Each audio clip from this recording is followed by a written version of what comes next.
Muy buenas noches, familia dominicana. Gracias por sintonizar. Diana Lora, Carolina Santana y una servidora aquí como todos los días desde nuestros hogares todavía debido al toque de queda. Carolina, bienvenida, que hacía días que no te veíamos por aquí. Gracias, feliz de estar de vuelta. Siento que esta plataforma, como es la primera vez que estoy en ella, nos va a ayudar un poquito y ojalá volvamos al set pronto, naturalmente con un programa en un horario pasado, el toque de queda no nos es posible todavía, pero a lo mejor eso pasa con más prontitud de la que uno cree. Bueno, el país está regresando a la normalidad ya, así que pensamos que no va a pasar mucho tiempo hasta que ya regresemos a color visión. Donde no hay normalidad es en los Estados Unidos, señores, y nos preocupa siempre, es un país vecino, es la potencia más importante. Esta pandemia ha puesto en estado de vulnerabilidad a los países más poderosos, pero también a los liderazgos. Y en el caso de los Estados Unidos, con la crisis surgida, con el asesinato, porque no tiene otro nombre, de este joven afroamericano negro, se le ha ido de las manos al gobierno. El mismo Donald Trump ha sido acusado de incitar al racismo y las manifestaciones han ido más allá. El toque de queda de Nueva York, señores, es la primera vez en 80 años. Empezó ayer. Ayer fue de 11 de la noche a 5 de la madrugada. Ya anoche lo pusieron a las 8 de la noche porque los disturbios, la quema de las tiendas, los robos, los saqueos. Que por cierto, varias bodegas de dominicanos han resultado afectadas por los saqueos.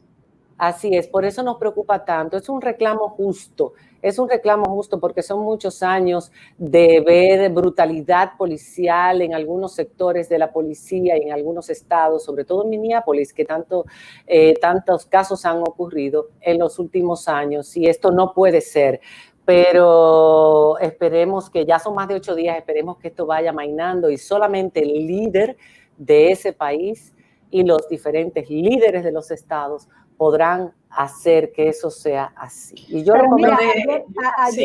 ayer Donald Trump hizo algo que levantó mucha indignación en la comunidad religiosa y en el mundo entero, y fue que él se fue caminando desde la Casa Blanca hasta la iglesia de San John, que está cerca, con una Biblia, y se paró frente a la iglesia de San John y levantó la Biblia, y eso provocó, pero lo hizo para que lo fotografiaran y las cámaras lo grabaran, como que él era el defensor de los valores religiosos. Y salió la obispa de esa diócesis en Washington, que es una mujer porque es una iglesia episcopal, y la obispa condenó que el presidente Donald Trump utilizara esa iglesia y utilizara la Biblia en un momento en que había hablado de utilizar el ejército para salir a reprimir a los protestantes, y dijo que eso no se compaginaba con las enseñanzas de Jesús, condenando que hubiera utilizado ese símbolo religioso en este momento. Claro, pero también hay que aclarar algo. Se utilizó ese momento para acusar a la Guardia de echar bombas lacrimógenas a los manifestantes que estaban alrededor de la Casa Blanca, y no fue así. Ellos aclararon en rueda de prensa en el día de hoy que no habían utilizado, que habían usado gas pimienta, pero no habían tirado bombas lagrimógenas. Es una situación difícil porque la Guardia Nacional está ahora en las calles. Hay que volver a la normalidad, hay que proteger los negocios. Momento de crisis económica para los Estados Unidos y todos van a sufrir si esto sigue por el rumbo que lleva. Y la verdad es que, como bien decías, María Cela, Estados Unidos está viviendo muchas cosas por primera vez, o muchas cosas por primera vez en mucho tiempo, como es el toque de queda en el estado de Nueva York, pero también las políticas públicas y las decisiones gubernamentales del presidente Donald Trump presentan una negativa primera vez en muchas zonas del país, incluyendo, por ejemplo, el arresto en transmisión en vivo de periodistas que están reportando lo que sucede en las manifestaciones, como pasó con nada más y nada menos que CNN.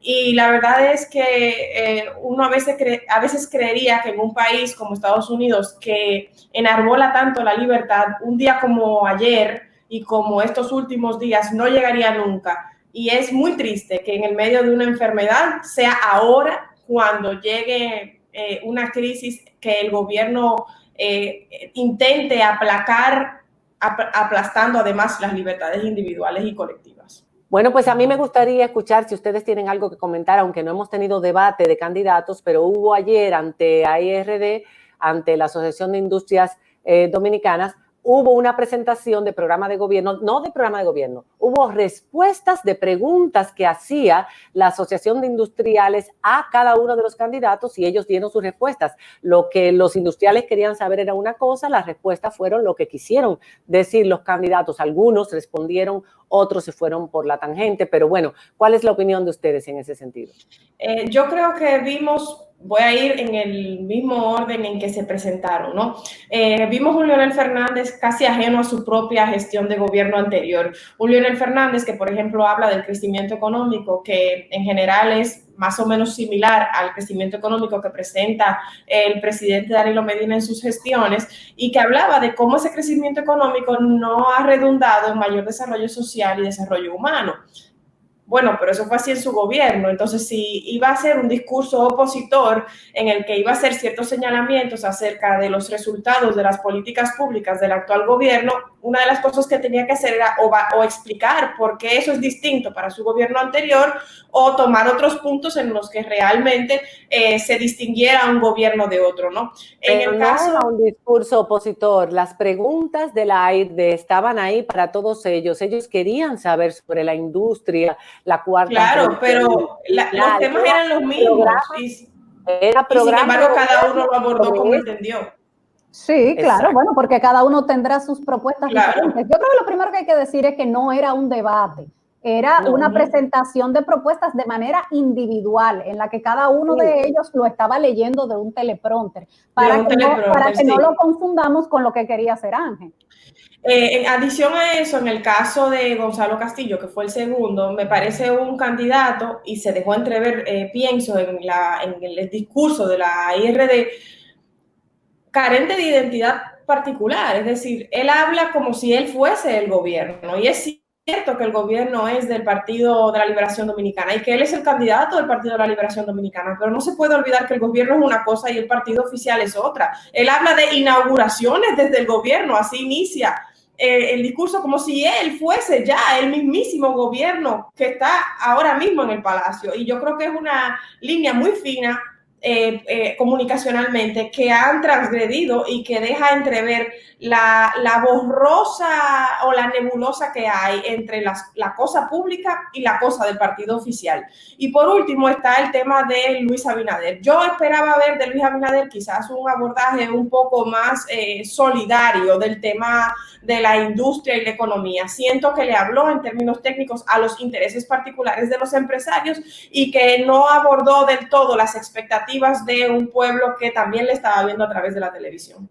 Bueno, pues hoy empezó la segunda fase del programa de 5 fases. Hoy entró el transporte público en toda su extensión. Han habido quejas desde el día de ayer de parte de los sindicalistas, los gremialistas, Antonio Marte, Juan Uvieres. Así es que hoy tenemos a Juan Uvieres dentro de un momento para que nos diga cuál es la situación de ellos en este momento, y también haremos una entrevista especial a Abel Martínez, alcalde de Santiago, sobre su nuevo cargo, que es el director nacional, operativo nacional de la campaña de Gonzalo Castillo. Cuando regresemos después de la pausa, ese es nuestro contenido de hoy. Quédese con nosotros. Ya volvemos.